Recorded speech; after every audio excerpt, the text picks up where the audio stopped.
Olá, nós estamos aqui para fazer o nosso podcast sobre crédito, março de 2022. Estou aqui já com o seu velho conhecido, Laurence Mello, meu sócio, head da área.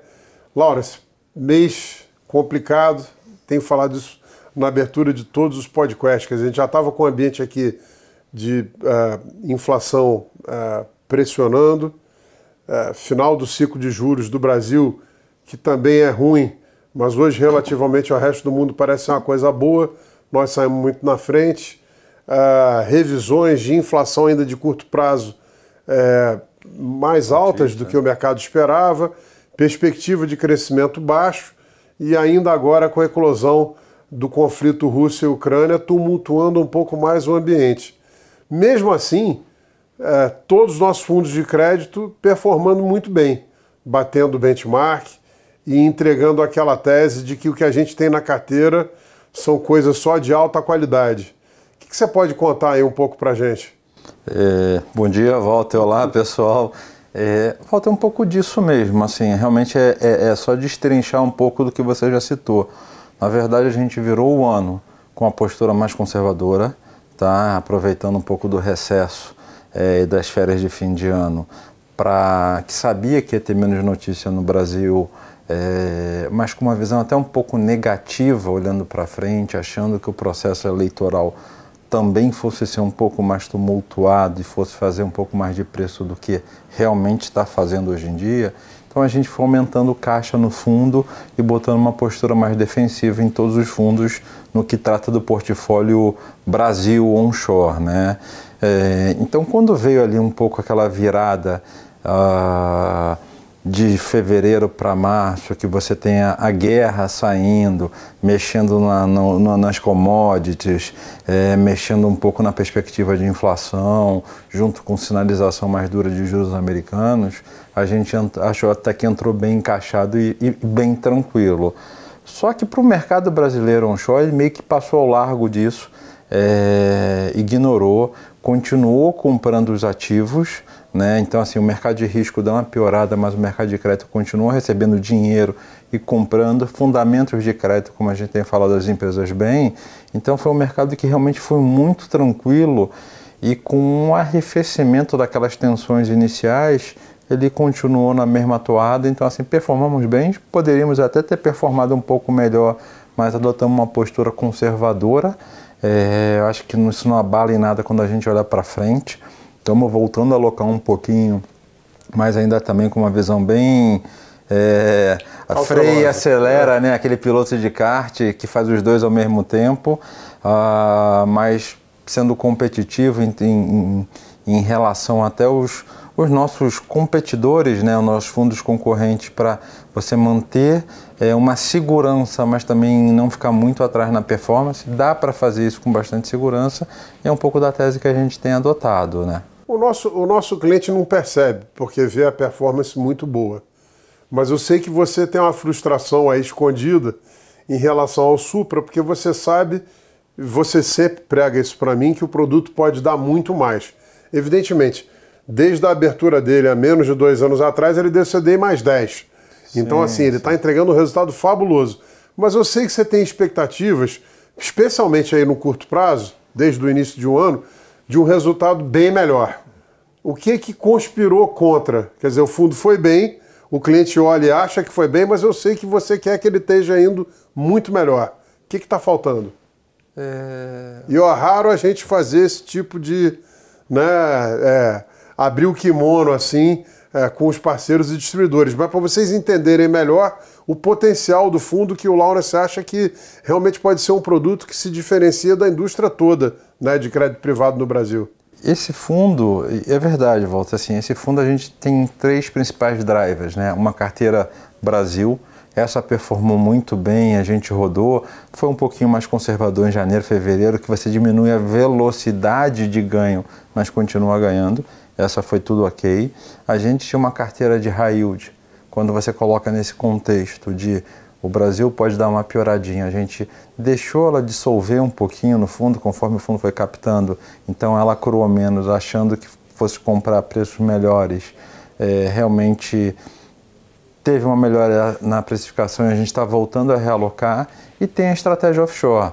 Essa estratégia offshore, a gente tinha feito uma tese que o Brasil ia piorar, junto com as eleições, e tomamos a seguinte opção: vamos comprar os ativos e vamos defender no derivativo e no hedge. Na verdade, a gente acertou e não levou, porque realmente os hedges não funcionaram na potencialidade que poderia funcionar. Então isso gerou uma frustração, porque era para a gente estar com uma carteira mais bem encaixada. Ok, paramos, respiramos, entendendo um contexto. Os ativos brasileiros ficaram realmente assim largados, com um preço que não fazia sentido. A gente via isso e até segurou um pouco naquela discussão preço e valor. Eles estão com preços errados vis-à-vis o valor e aproveitou desse momento que a gente estava encaixado no início dessa guerra e da subida dos juros americanos. Então isso trouxe um pouco mais de volatilidade e em cima disso a gente conseguiu fazer as movimentações na carteira que precisava. Os ativos brasileiros estavam muito baratos. O que aconteceu nessa reprecificação da guerra? Os ativos internacionais sofreram uma queda de preço.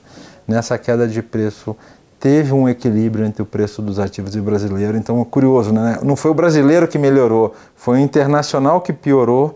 E quando você compõe tudo isso no portfólio, deu para girar, ciclar, junto com estratégia de derivativos, a gente conseguiu fazer essa busca. E boa parte significativa do nosso hedge estava nos juros americanos longos. A gente não imaginava que você ia ter uma curva invertida tão forte. Está tendo discussão e agora o mercado no final do mês começou a voltar, inclusive de os juros ter que subir e ter que subir de alguma maneira também no longo.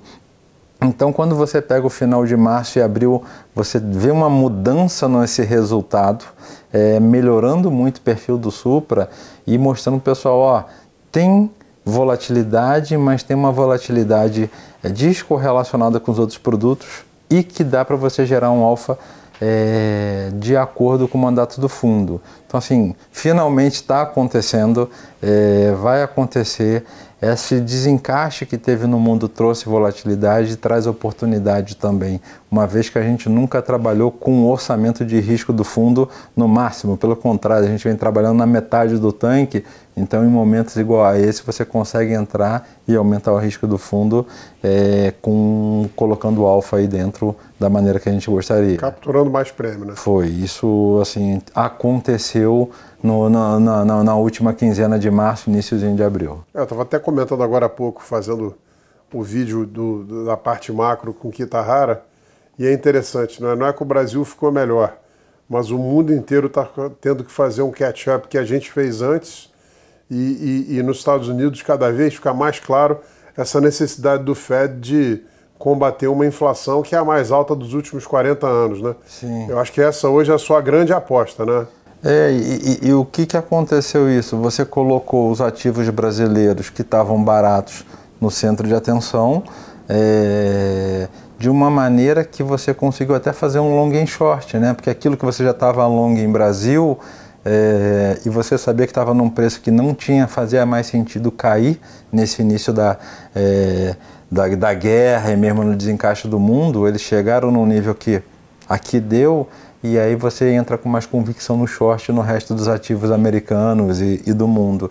Então exatamente toda essa tese nasce nesse início ali da inflação, dos juros americanos e desse fundamento da economia.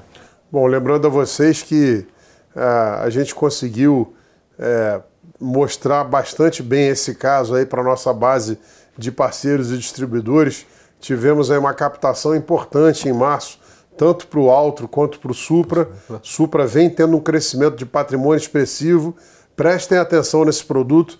É um produto que vai ser bastante diferenciado dentro da prateleira de produtos que a gente pode oferecer hoje para os nossos clientes, né? E queria te dar o parabéns. A gente em março aí também comparecemos à cerimônia da Exame. Fomos aí eleitos um dos 3 melhores gestores, né, de debêntures incentivadas. O produto vem mostrando uma performance super consistente ao longo do tempo, e você tem chamado muito a atenção que ele tem um diferencial, né? Ele tem uma certa descorrelação para o investidor que quer ver prêmio sempre acima do CDI, né? Ó, deixa eu até me ajeitar aqui, que esse é um que eu gosto de falar. É um fundo bem interessante, com empresas de altíssima qualidade, onde ele dá uma oportunidade que nos fundos de CDI você não consegue muito trabalhar. É um fundo que tem um componente de juros, e é o juro real. Quer dizer, você está se protegido da inflação. Em momentos que o Brasil ou o mundo está entrando em inflação, ele tem um componente defensivo muito interessante. Você consegue ficar long e short na parte de juros, né? É mais o spread de crédito. Então é um fundo que você consegue agregar muitas estratégias, você consegue navegar em diferentes cenários, você tem mais ferramentas, com um benchmark que tende a performar muito melhor e muito mais, com mais rentabilidade que o CDI no médio e no longo prazo. Então, quando você pega esse tipo de fundo, que é o IMA B5, é um benchmark que já ajuda muito o gestor a performar. Então, o que a gente quer chamar atenção aqui para aqueles investidores que gostam de CDI, querem correr um pouquinho de risco, mas não querem estar totalmente expostos na chuva completamente no tempo, quer ter uma proteção, esse fundo é maravilhoso, esse fundo é excelente. É até para tomar um risco, mas um risco de uma maneira conservadora. E a gente tem mostrado isso, tem conseguido mostrar, e a gente chama atenção, porque realmente é uma performance excelente no longo prazo, com risco de crédito muito baixo, e que você consegue passar por diferentes cenários, dando um alfa para o investidor que a gente até às vezes fica frustrado de não conseguir mostrar para uma base maior que é um excelente produto e podia ter uma parcela maior do investimento das pessoas ali, né? Bom, mas está sendo reconhecido, parabéns pela premiação. Acho que a publicação buscou ali num ranking bastante meritocrático eleger aqueles gestores que têm conseguido entregar esse resultado consistente, e nós somos um deles. Parabéns pra gente. Que bom, feliz. Bom, obrigado, Laura. Acho que, pessoal, até o mês que vem, de novo, atenção aí nos nossos fundos de crédito. A gente tem disponibilizado esses fundos em quase todas as plataformas. Eles estão presentes com fundos abertos ao público em geral.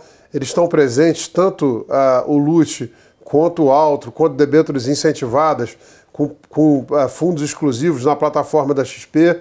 A gente está agora, nós lançamos recentemente, através da plataforma do Itaú, do Personalité, e agora vai para o Private, o LUT, o Altro, debêntures incentivadas e o Supra. Nós já temos eles também, fundos no Bradesco exclusivos. Estamos lançando agora novos fundos de previdência privada. Nós já temos na Icatu, na XP, vamos estar lançando no Itaú também. Então, de novo, nos acompanhe nas redes sociais. Nosso time comercial está à disposição de vocês. Muito obrigado, Laura. Obrigado, Walter. Até o próximo mês, pessoal.